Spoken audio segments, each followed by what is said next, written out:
welcome to this edition of the podcast. I'm so excited to be joined by Stuart Ritchie. Stuart's partnered with UW and has been for quite a while. You must have started when you were 12, maybe?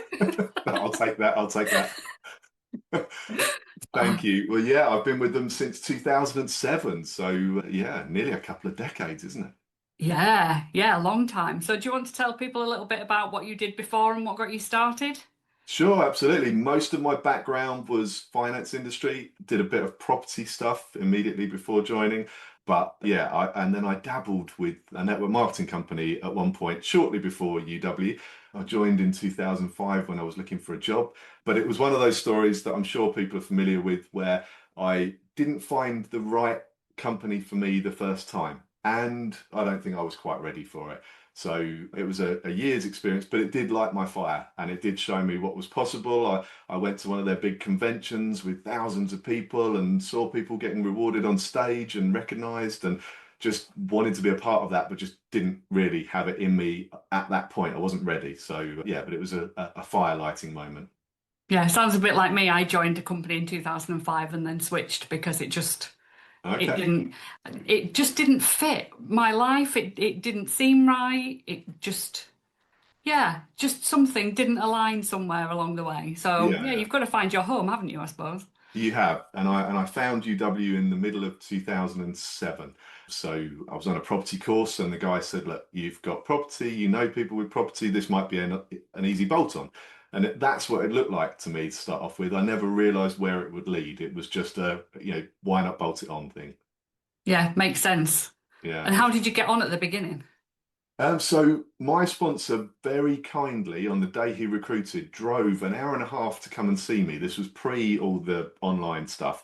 He lived in Milton Keynes. He drove down to near Gatwick and he went through a few things in a short meeting. But one of the key things he did was he showed me how if you just get customers, your income's going to grow in a straight line. The more you get, the more you earn.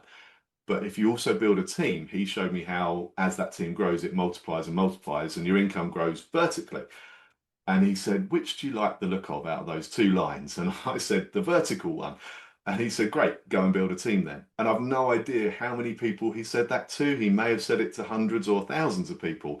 But for me, I was like, okay, I'll do what I'm shown because it seems simple. I went on the training, they showed us a simple system.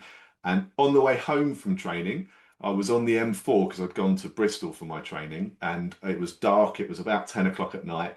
And my then property business partner, I rang him up and said, look, I'm bored. I've got, time on my hands. Can I just explain this to you over the phone? And I really badly explained to him how it worked with this short presentation that they told us. And he said he would sign up. So I was like, oh, okay. Like on the way home, somebody said they're going to join. And this is obviously they showed me what to do and it works. So I did that over and over again. And at the end of that month, the beginning of the following month, I got a tap on the shoulder at training to say, did you realize that last month you were the top recruiter for the company? And I was like, no, I just thought I was doing what they told me on training. So obviously that gave me a real shot in the arm of belief I because I bet. knew I wasn't good and I knew that I just literally followed a really simple system and spoke to a load of people. And I was like, okay, so if I do this often enough, then I can recruit. And that's, as you know, a big part of the mindset with the recruiting is if you believe you can, you can. And if you believe you can't, you have to try and shift that mindset. Yeah, with everything about this business and this industry, it's that, isn't it? Yeah. I just love the fact that you said from that day one, you just went and did what you were shown how to do. Because I did the same. I just Right. went out and this is what my big, 2-inch thick consultant manual said. Yeah. Go out and do these steps. And all I did was go out and do these steps. Now, you didn't know the perfect pitch. You didn't have a slide deck and a presentation. And I remember the days way back when, and you'll remember them too, when you had like a lever arch file that folded all the bits of Yeah. paper over that you had Yeah. to go through. None of that mattered. No. And I think we sometimes fall into this trap of it's got to be perfect, and I've got to wait till I know what I'm doing before I recruit anybody in. Absolutely. I remember getting a call from somebody who I'd spoken to, and he'd spoken to my sponsor's sponsor at a networking meeting afterwards. So the person who introduced me, the person who introduced them, met this person. Unbeknown to me, years later, he told me that the reason why he rang me back, the prospect, was because the guy who was part of my upline support had actually explained it to him properly because I'd done such a bad job. This was one of my first recruits in that first month. I was awful and he didn't understand what I was talking about, but he liked me and he thought I was enthusiastic. And the guy that had shown him properly said, look, go and talk to Stuart because he introduced it to you. So yeah, even being really bad, people joined because they could see that, I trust this guy and he's enthusiastic. Yeah, it's that enthusiasm and passion for what you're doing and the excitement that you can get across that does sell without the experience. And Definitely. I really do think that sponsoring, recruiting, whatever you call it, from day one gets you into the right habit from day one. Yeah. Yeah, yeah. And if you don't know what you're doing, then there are people that will step in and support those new people because that's the other fear, isn't it? I don't know Yeah. what I'm doing. And, luckily I had a sponsor that was a little further ahead than me that could answer the questions of the people that I introduced. One of my most successful recruits in that first month is somebody who realized very early on that I didn't have a clue what I was doing. We were both joining within 2 weeks of each other. So reached out to my sponsor and said, what do I do? And my sponsor showed him some basic things, and then they kept in touch. And that's what people have the fear about is one, can I recruit? But two, when I do, how am I going to look after them? And that's where the support comes into play. Yeah. Do you know what? I had a little bit of that support, but the people I was bringing in, we were all too far away from our uplines. Right, So I was proper winging it. right, No idea what I was doing. I was just saying, well, I'm going to learn how to do it so you can learn with me. And that worked just as well because we learned together and the things that we didn't know, we looked up. We learned from watching what other people in different companies were doing because ours was all party plan. So right. we were going to the other parties in the town, looking at what they were doing and thinking, well, do you know what? We could do that as well. And just kind of learning on the job as such. And I think Yeah, that's yeah. fine as well. Yeah, no, absolutely. And sometimes people have good support and other times they don't directly. But Yeah. as you say, there's plenty of support out there, whether it's other companies or whether it's cross line, as you call it, in other teams in your company, Mm. or if the company puts on training. And I definitely didn't know what I was doing for the first 6 months. I was definitely feeling around in the dark. I probably didn't ring my sponsor as often as I could have done because I know he would have answered the phone, but I'm quite a self-starter, so I was like, I'm just going to get on with it. And then it was probably 6 months down the line. In fact, it was 6 months and one day, because that's when I hit one of my promotions and I got access to a course. And I sat there on the course at lunchtime. I was chatting to the guy that ran it, and I said, I wish I'd known this 6 months ago.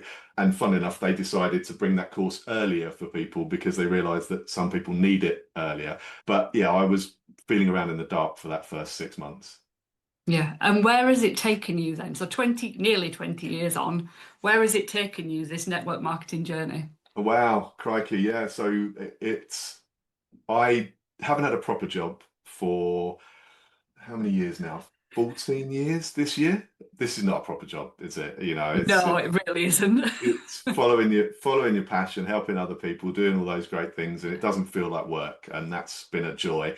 I was able to give up my day job in 2012 and concentrate on building this full time. But what that's also given me is I've got kids that have, when I joined, were very, very small, and they've been around me all of that time. And I've been able to do the school events, I've been able to do the taking time off during the school holidays when that's such a difficult thing to do. And just the joy of being able to be there when they need you, whether that's because it's for fun stuff or whether they're going through a tough time. So it's massively created time freedom and the luxury of being able to sort of do what's important around work rather than having to sort of ask for time off and all that stuff that people struggle with sometimes. Yeah. And it's the life-changing stuff as well that this industry brings us, the holidays and the opportunities and the people. Yeah, yeah. I've got a fantastic team of people. I'm really blessed. I've worked hard and they've worked hard, but we've got some great people. And for me, I do get, I take the money. It's the Jim Rohn quote, isn't it? I'll take the money if you keep paying me the money, and that's really nice. But it's actually things like I did a session with one of my team back in October, and we have a weekly or fortnightly call together, and he was looking at his goals for 2026. We were starting to think about that. And I asked him about obstacles that might be in the way. And his biggest obstacle was, do I deserve success? Am I Oh, worthy of that success? And he was going through that doubt. And I said to him, okay, tell me some of the things, because I know he's been successful already. Tell me some of the things where you are proud of things that you've achieved in your life so far, particularly since you've been with the company. And he reeled off list after list after list after list of these things that he was so proud of. As a person, how he's changed through personal development and the work that he's done on himself, how his life's changed. He's now married to the love of his life. He's, helped so many people. He listed this off. We were both moved to tears. It was just so powerful. And the beauty of that was he then printed that out. He's got it by his desk just to remind him every time he needs. He's flying in the business now because he's just switched that switch and now believes he is a success already. And things like that, I mean, I'm getting emotional talking about it now. Things like that are the rewards that we get that are yeah. way more worth way more than the sort of financial rewards that we get.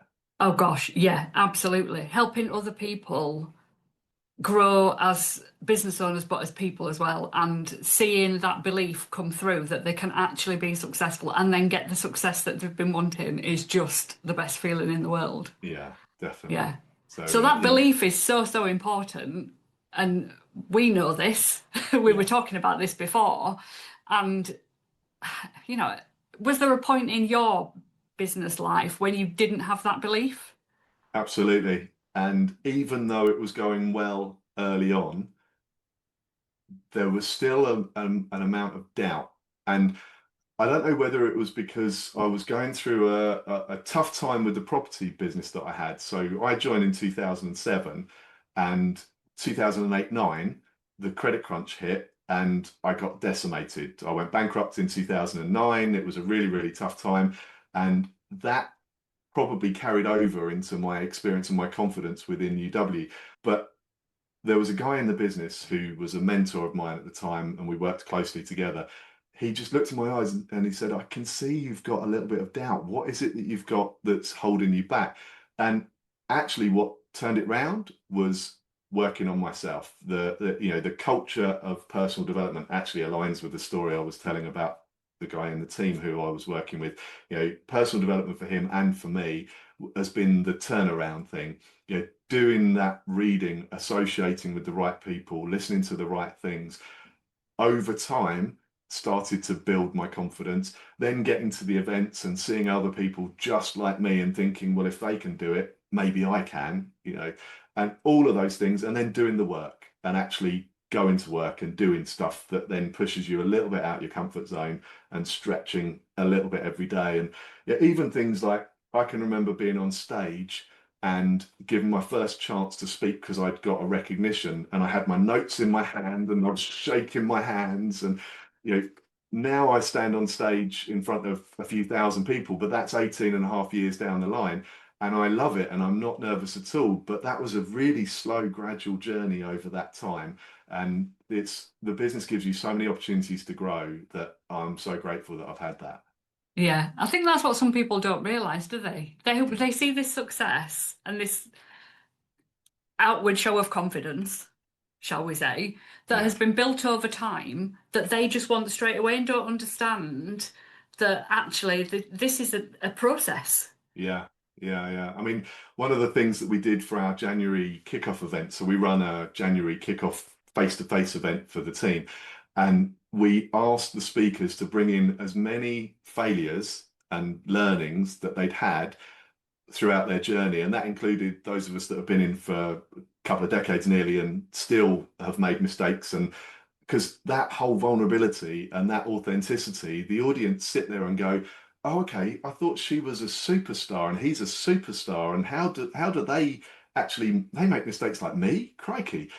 And that really does make it so much more relatable for people. And I always, you love seeing people that are succeeding, but actually sometimes you want them to just stand up and say, "By the way, I'm not perfect. I've made mistakes," and their ego doesn't always let them, but if they can share that vulnerability, it's so powerful for people.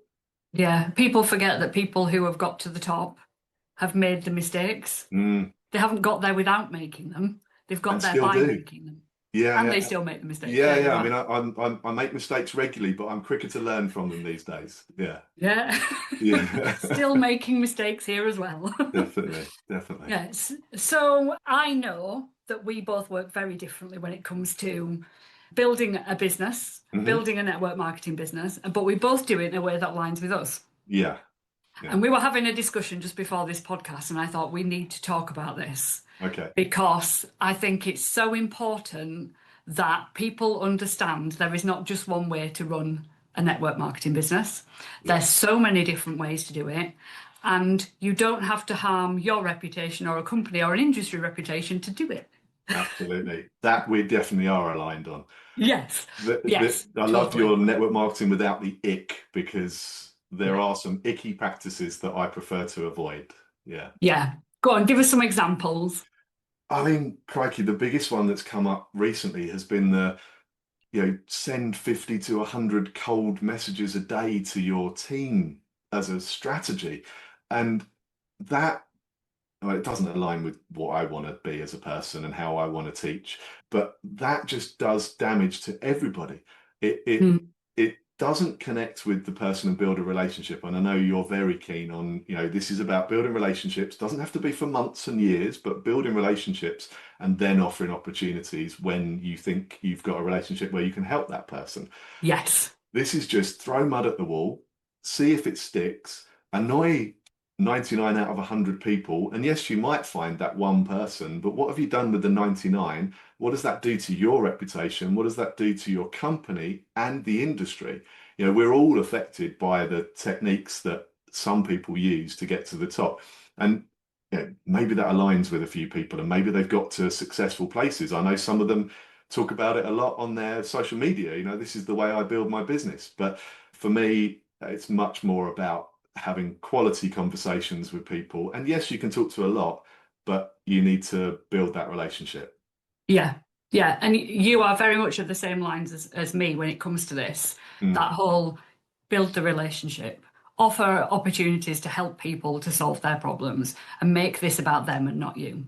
Absolutely, absolutely. But where we do, so you deal with a lot of people and you have, as you say, an understanding about the different approaches. We were talking earlier Yeah. about my approach to recruiting and team building is it's absolutely a people thing and it's Mm, about relationships and it's about people and you care about the people, but as far as possible, you don't care about the outcome. And that's yeah, hard when you're new because you're getting more no's than you're getting yeses. yeah, And people then start to attach a story, which is, I'm no good at this. And they normally use yeah, language that's more powerful than that. And once that story gets embedded, it's very difficult to recruit if you have told yourself that you're no good at it.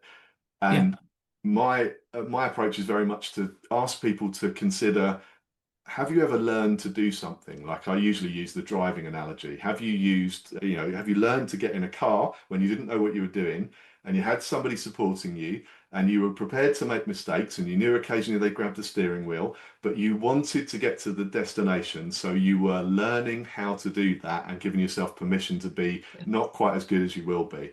And then eventually if you passed your test, you're probably driving along the road, like looking in the mirror occasionally, listening to the radio, singing along to whatever tune is playing, and not even thinking about it.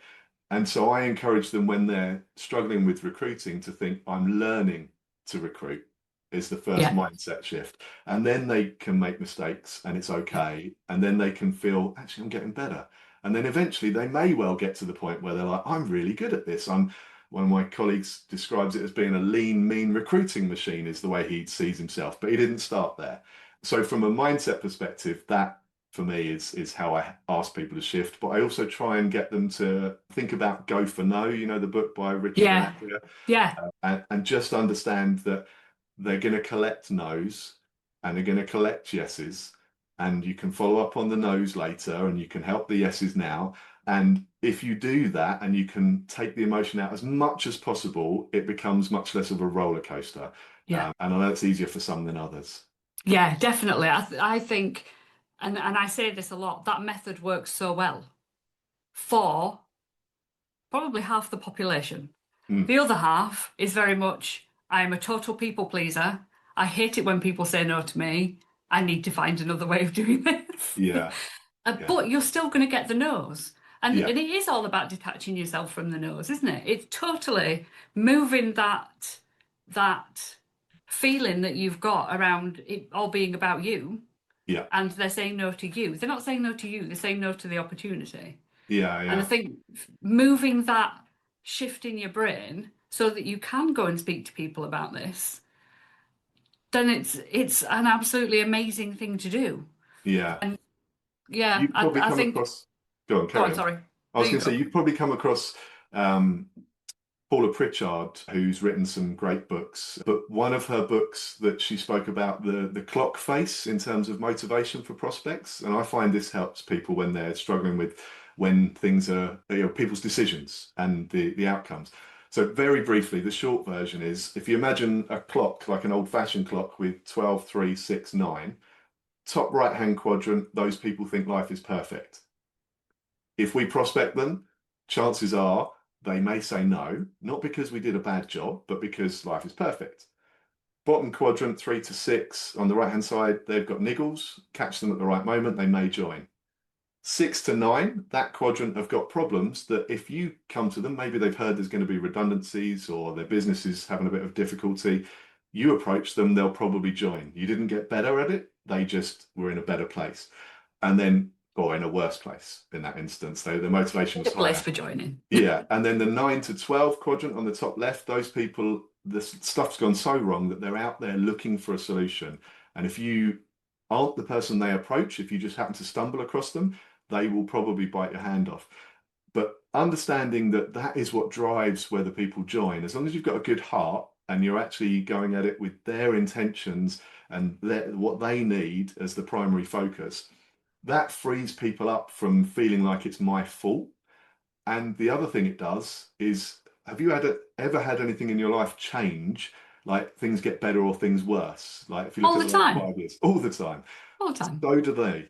And they might not join today because life is perfect, but 3 months' time, 6 months' time, something could have changed. It might be a birth, it might be a marriage, it might be a divorce, it could be a new job, it could be anything. But when stuff changes, if you're there and you follow up, then you'll probably be the person that they come to when they're looking for an opportunity. So just free yourself up from the responsibility and remember to always build that relationship and keep in touch so that when they're ready, then you can be there to help. Yeah. And this is the thing about building those relationships and keeping those relationships warm and not just about, I need you to join. Because Yeah, if that's all you're thinking about and that's all you're going in with, it's never about them. no, So why would they ever think about you when it comes to their time changing? yeah, Because when they're in that place, they're going to think of that person that wanted to help them, not the person who wanted something from them. yeah. It's written Yeah. across your forehead as well. If all you're Yeah. focused in is what's in it for me instead of what's in it for them, they can sense that energy. So Yeah. as much as we're new and we want to recruit people and we're keen to get going, even from day one, the focus is how do I find out what might be troubling this person and see if I can offer a solution rather than how do I sell my business opportunity or, Yeah. sort of whatever it is that I've got to offer. Yeah, absolutely. Yeah. I'm glad The we're other day, aligned. Yeah. yeah, the other day I had somebody drop into my inbox to offer me an opportunity. And it Okay. definitely wasn't an offer. It was more of a, I can see what you're doing online. You need to join me because I can give you this.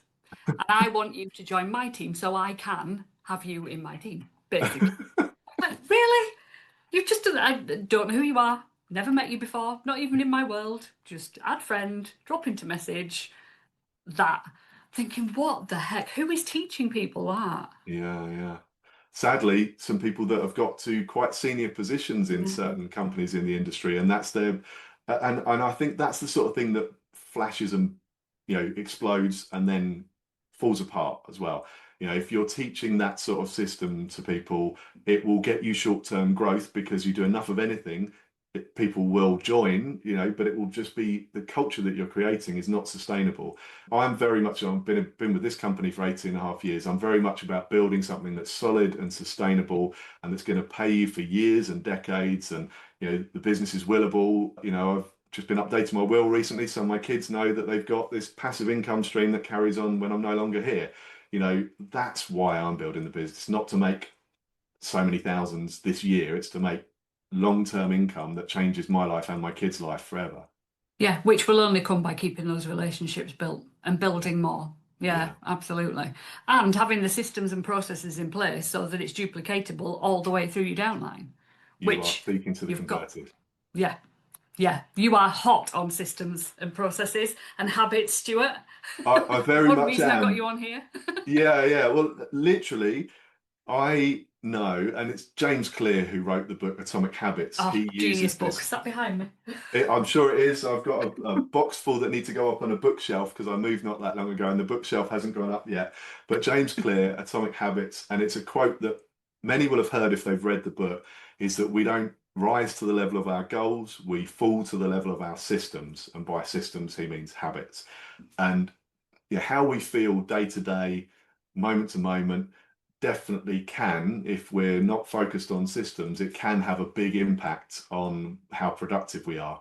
But the more we can make it just part of our identity, this is what we do, these are the habits that I'm building, then the more we can actually push through despite those challenges. Again, coaching one of the team, and it was probably about August, September time. He came to me and he said, look, I've been out of the business for a couple of years. I want to get going again. And the first conversations we were having were, okay, tell me about what your habits have been in terms of, like, he used to go to the gym a lot. He wasn't doing that. He used to be sort of almost teetotal and he was drinking alcohol more than he used to. He wasn't listening to personal development. He wasn't doing small things like plugging into the team Zooms or getting onto any other calls. He wasn't getting around people that were doing the same sort of thing as him. So we looked at, where do you want to get to and what do you need to shift in those habits in order to get you where you want to go to? And he did realign those things. Now back at the gym, he's now not drinking alcohol. He's now eating healthier. He's now plugging into the calls, doing the personal development, and got an agreement in his mind about this is what I do consistently in terms of activity. And he has days where sometimes it's not possible, but he has way more successful days. And again, he's flying in the business because he realigned his habits to align with the goals that he said he wanted. Yeah, so important and something that I teach as well. Even if you are not motivated to do something, Mhm. if you have the process to do it, doing the process and seeing the results will then motivate you anyway. Absolutely. And and if you haven't got the processes, the motivation isn't there, you won't do the things. Yeah. I remember I went through a stage, it was a good few years ago now, but my husband would bring me a coffee in bed and I'd lay there and I'd get my phone out and I'd start scrolling and I'd drink my coffee. And he'd go to work and it'd get to 9 o'clock and I'd still be in bed, Right. just doing nothing. And then I'd come downstairs and think, well, my first appointment with somebody one to one isn't till 11:30. So what shall I do? Oh, sit down and watch the telly. Yeah. Like just you fall into these bad habits Mm. if you're not feeling it or when something goes wrong you get out of a routine by going away, even just like, going away on holiday or having half term off with the kids, coming back, you out of the routine, out of the habit. It's like a slippery slope, isn't it? It's bizarre. It can be. And actually so I've had various business coaches. My most recent coach, one of the things he was very keen to stress was, if you're, like, for instance, you said you've got something happening like going away, or it might Mm, be school holidays or whatever it might be, is to lower your expectations for that period. Whether it's a holiday, it might be zero. If it's half term, it might be, well, the kids are going to be with me more than before, so I'm only going to do 25% of what I normally do. But set your expectations at a level that you can still do and not feel bad about. People often beat themselves up because they're not doing 100% of what they did last week. But last week there were no kids around, and this week it was half term. And so just set your expectations at a level you can do so you feel good and you just keep it going. And then when you come out the other end of that thing, so let's say you've been away on holiday, don't try and go back up to 100% habits in week one. It might be 25%, it might be 50% in terms of what you would normally do, but set that expectation knowing you've got to rebuild the habits afterwards, and then you're back up to yeah. whatever level you normally get in a few weeks' time. Yeah, it's so important. The one thing that I always do and teach my clients to do is to set the first actions they're going to do when they come back Yeah. in the diary, ready to go, so that you know exactly what you're doing. So you're not sat there twiddling your thumbs on that first day thinking, oh, I don't really know where to start. I stole that idea from you recently. It was on one of your podcasts, I think. Yes. Yeah. Yeah, yeah, probably. Yeah, I pretty Yeah. much I've remembered the wording that you said. So yeah, absolutely. That's a good discipline because otherwise it's quite easy to be the end of the first week back and you've done nothing because you didn't have Yeah. that in the diary. So thank you for that. I steal my ideas from everywhere and a lot of them are coming from you at the moment because I align with what you're saying. Do you know what, Stuart? There isn't a lot of ideas out there that are different from anybody else's. All my ideas have come from somewhere else, from Yeah, 1970s Tupperware days to things that I learned in the industry, to things I've picked up from my business coaches, from things I've picked up from my students. definitely. And it just goes round. But I think you've got to be ready to hear it. And the person who says it has to be the person that you're ready to hear it from. Yeah, that's true. That's true. And people get fascinated by their teammates when they're not ready to hear it from them. And for whatever reason, it's a bit like when your parents tell you to do something, you don't listen, but when somebody else's parents do, you're really responsive.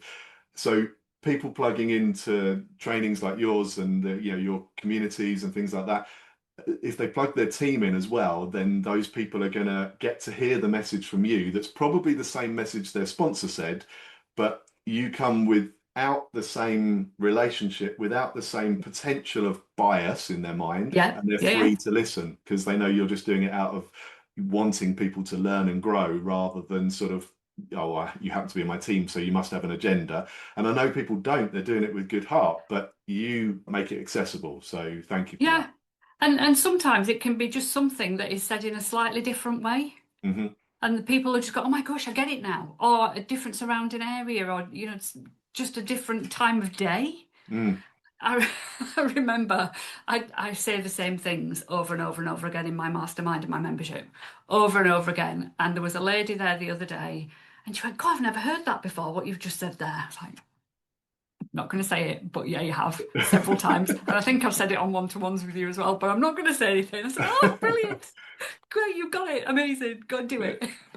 But it's like, and I've heard people say, and I've experienced it as well, you can sometimes read the same book later on, Yes. having gone through a different experience in between times, or even not having experienced anything different, but just literally picking up again with a fresh set of eyes.